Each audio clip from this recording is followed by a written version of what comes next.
كانوا قليلا من الليل ما يهجعون وبالأسحار هم يستغفرون. تو آپ صلی اللہ علیہ وسلم نے مردوں کی تعریف کی کہ جو نوبل ہیں، جو اچھے ہیں، وہ کبھی نہیں ماریں گے. اب آپ دیکھیے کہ ہر شخص کو ایک وہ مل گیا نا انسینٹیو اچھا ہونے کا، یہ ایک تربیت کا طریقہ تھا. تو انہوں نے اپنے ہاتھ ویسے ہی روک لیے ہوں گے کہ مردانگی کی شان کے خلاف ہے کہ بات پہ بیوی کو مارا جائے اور یہی ایک طریقہ ہو کسی کی اصلاح کا. تو وہ رک گئے، روکنے کا طریقہ تھا. معاویہ کہتے ہیں بازی کہ میں نے نبی صلی اللہ علیہ وسلم سے عرض کیا، یا رسول اللہ صلی اللہ علیہ وسلم، ہم اپنی عورتوں کے کس حصے میں آئیں اور کس حصے کو چھوڑیں؟ یعنی شوہر بیوی کے تعلق کی بات ہو رہی. یہ بھی ایک بہت آج کے دور کا، ہر دور کا مسئلہ ہے، لیکن آج کے دور میں اور بھی گمبھیر ہوتا چلا جا رہا ہے بہت سی چیزوں سے ایکسپوز ہونے کی وجہ سے. تو کیا جائز حد ہے اور کیا نہیں ہے؟ فزیکل ریلیشن شپ کے لیے کس حصے کو استعمال کیا جا سکتا ہے، کس کو نہیں، یہ سوال تھا.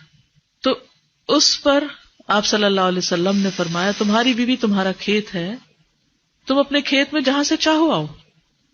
جہاں سے چاہو آؤ کا مطلب کیا ہے کہ جہاں سے کلٹیویشن ہو سکتی، یعنی کہ کھیت کے تعلق سے کیا بتایا، نساؤکم حرث لکم فأتوا حرثکم انا شئتم. انا شئتم کا مطلب، انا جو ہے ظرف زمان و مکان دونوں کے لیے آتا ہے کہ جانے کا کوئی خاص وقت مقرر نہیں کہ یہ دن ہے یا رات ہے، ایسی کوئی پابندی شریعت نے نہیں رکھی. اور اسی طرح جب کھیت کہہ کے بیوی کو بتایا گیا تو اس میں اس کی یعنی کہ اس کی قدر و قیمت اور اس کی حفاظت اور اس کی سرسبزی اور خوشحالی اور وہ ساری چیزیں اپنی جگہ ہیں. پلس یہ بہت ہی حکمت کی بات ہے کہ کھیت میں کچھ اگ جب ہی سکتا ہے جب اس میں بیج ڈالا جائے. تو اب شوہر بیوی کے ساتھ کیسا تعلق قائم کرے کہ اولاد پیدا ہو سکے؟ وہ اورل سیکس سے تو نہیں ہو سکتا، وہ اینل سیکس سے بھی نہیں ہو سکتا. obviously understood ہے کہ انا کا مطلب یہاں کیا ہے، ٹھیک ہے نا. یعنی یہ وہ باتیں کہ جن کو بہت لفظوں کو کھول کھول کے نہیں بولا جا سکتا، لیکن اٹس انڈرسٹوڈ. تو آپ نے کہا جہاں سے چاہو، یعنی کوئی رکاوٹ نہیں، ممانعت نہیں. اس کا یہ مطلب نہیں کہ ناجائز حدود پھلانگ کے کہو کہ اس کی بھی ممانعت نہیں. البتہ جب تم کھاؤ تو اسے کھلاؤ، یعنی کہ شوہر خود آؤٹنگ ڈائننگ کے لیے چلا جائے اور بیوی کو کہے کہ بس گھر میں ہی پکا لو اپنے لیے اور کھا لو، خود صرف دوستوں کے ساتھ رہے. دس از ناٹ رائٹ. بیوی کو بھی لے کے جائے اور ساس بھی بہو کو جانے دے. جب تم کھاؤ تو اسے بھی کھلاؤ، جب پہناؤ تو اسے بھی پہناؤ. کا مطلب یہ ہے کہ عید آئی ہے، اپنے لیے سوٹ لے رہے ہو تو بیوی کو بھی کچھ لے کے دو. یہ ہے ایکوالٹی ایک طرح سے. اس کے چہرے پہ نہ مارو، اسے گالیاں مت دو، ابیوز نہیں کر سکتے. اور اسے قطع تعلقی اگر کرو، یعنی ویسے تو نہ کرو لیکن اگر کرو تو گھر کی حد تک رکھو. کک آؤٹ نہیں کرو، اس کو گھر سے باہر نہیں پھینکو، گھر سے نہیں نکالو.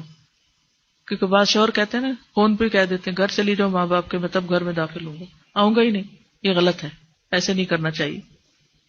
اور یہ کیسے مناسب، یہ کیسے ہو سکتا ہے کہ تم اس کے ساتھ یہ سلوک کرو جبکہ تم ایک دوسرے کے پاس حلال طریقے سے آتے ہو؟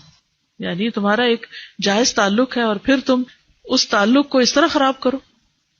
تو بیوی کو مارنے سے متعلق جو قرآن اور حدیث کی روشنی میں جو حکم ہے وہ سامنے. پھر اسی طرح غلام کو مارنے کی ممانعت ہے. نوکر کو، غلام کو، اس کو بھی نہیں مارنا چاہیے.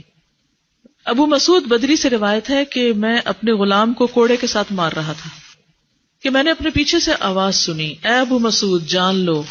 اور میں غصے کی وجہ سے آواز سمجھ نہ سکا، یعنی ایسے مار رہا تھا کہ مجھے نہیں سمجھ آئی کہ کس نے پکارا مجھے. جب وہ میرے قریب ہوئے تو وہ رسول اللہ صلی اللہ علیہ وسلم تھے اور آپ فرما رہے تھے جان لو ابو مسعود، جان لو ابو مسعود. کہتے ہیں میں نے اپنے ہاتھ سے کوڑا پھینک دیا تو آپ نے فرمایا جان لو ابو مسعود، یعنی آپ بار بار فرما رہے تھے اللہ تم پر زیادہ قدرت رکھتا ہے تمہاری اس غلام پر قدرت سے، یعنی جتنا تم اس غلام پہ قدرت رکھتے ہو اللہ اس سے زیادہ تم پہ قدرت رکھتا ہے، یعنی تمہیں مارے گا. کہتے ہیں کہ میں نے عرض کیا اللہ کے رسول صلی اللہ علیہ وسلم میں اس کے بعد کبھی غلام کو نہیں ماروں گا. اور بعض روایت میں آتا ہے کہ انہوں نے آزاد کر دیا. ابو عمر زازان سے روایت ہے، کہتے ہیں کہ ہم لوگ ابن عمر کے پاس تھے، انہوں نے اپنے غلام کو بلایا جسے انہوں نے مارا تھا. انہوں نے اس کی پیٹھ کھول کر دیکھی کہا کیا تمہیں تکلیف ہو رہی ہے؟ اس نے کہا نہیں۔ اس کے بعد ابن عمر نے غلام کو آزاد کر دیا اور ایک تنکا زمین سے اٹھایا اور کہا کہ مجھے اس کا اتنا بھی اجر نہیں ملے گا جتنا اس تنکے کا وزن ہے۔ میں نے کہا ابو عبد الرحمن آپ ایسے کیوں کہہ رہے ہیں؟ انہوں نے کہا کہ میں نے رسول اللہ صلی اللہ علیہ وسلم کو فرماتے ہوئے سنا، جو شخص اپنے غلام کو بے قصور یعنی حد شرعی کے علاوہ مارے یا اس کے چہرے پہ تمانچہ مارے تو اس کا کفارہ ہی کہ اسے آزاد کر دی۔ کفارہ ہے، اس آزادی کا ثواب کوئی نہیں تنکے برابر بھی۔ یعنی بعض اوقات ہم سمجھتے ہیں بڑی نیکی کی، لیکن اس میں تو چھوٹ بھی جائے تو وہ بھی بہت بڑی بات ہے۔ صحابہ کرام جو تھے وہ خاص طور پر اس سے محتاط رہتے اور غلاموں سے درگزر کرتے تھے۔ ابو لیلہ کہتے ہیں کہ سلمان رضی اللہ عنہ نکلے، وہ اپنی سواری کو چارہ کھلاتے تھے تو وہ ہودے سے گرتا رہتا۔ ہودہ کیا کہتے ہیں؟ وہ چیز محمل باسکٹ کہہ لیں جس میں اس کا چارہ رکھ کے دیا جاتا۔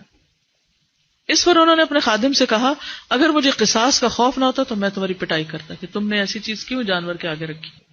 تو مطلب یہ کہ اگر میں تمہیں ماروں گا تو مجھے بھی مار پڑے گی، اس لیے میں تمہیں مار نہیں رہا، ورنہ جو حرکت تم نے کی ہے اس میں تمہیں مار پڑنی چاہیے۔ نماز پڑھنے والے غلام کو نہ مارنا۔ ابو امامہ سے روایت ہے کہ رسول اللہ صلی اللہ علیہ وسلم خیبر سے واپس آئے تو آپ کے پاس 2 غلام تھے۔ حضرت علی رضی اللہ عنہ نے کہا اے اللہ کے رسول صلی اللہ علیہ وسلم ہمیں بھی ایک غلام دے دیں۔ آپ نے فرمایا جو چاہتے ہو لے لو۔ انہوں نے کہا آپ میرے لیے پسند کریں۔ اس سے انداز ہوتا ہے نا کہ ریلیشن شپ داماد اور سسر کا کیسا تھا۔ آپ صلی اللہ علیہ وسلم نے فرمایا یہ لے لو، اس کو مارنا نہیں، کیونکہ میں نے خیبر سے واپس آتے ہوئے اسے نماز پڑھتے دیکھا ہے اور مجھے نمازیوں کو مارنے سے منع کیا گیا ہے۔ آپ صلی اللہ علیہ وسلم نے دوسرا غلام ابو ذر کو دے دیا اور اس کے ساتھ خیر و بھلائی اور حسن سلوک کرنے کا حکم دیا۔ پھر ایک دن پوچھا ابو ذر میں نے جو تمہیں غلام دیا تھا اس کا کیا حال ہے؟ انہوں نے کہا آپ نے مجھے اس کے ساتھ خیر و بھلائی کرنے کا حکم دیا تھا تو میں نے اسے آزاد کر دیا کہ میں وہ خیر و بھلائی کر نہیں سکوں گا تو بہتر ہے کہ میں نہ ہی رکھوں۔ یعنی ایسی سچویشن سے بھی اوائڈ کرنا چاہیے کہ جس میں انسان کے گناہوں میں پڑنے کا اندیشہ ہو۔ كانوا قليلا من الليل ما يهجعون وبالأسحار هم يستغفرون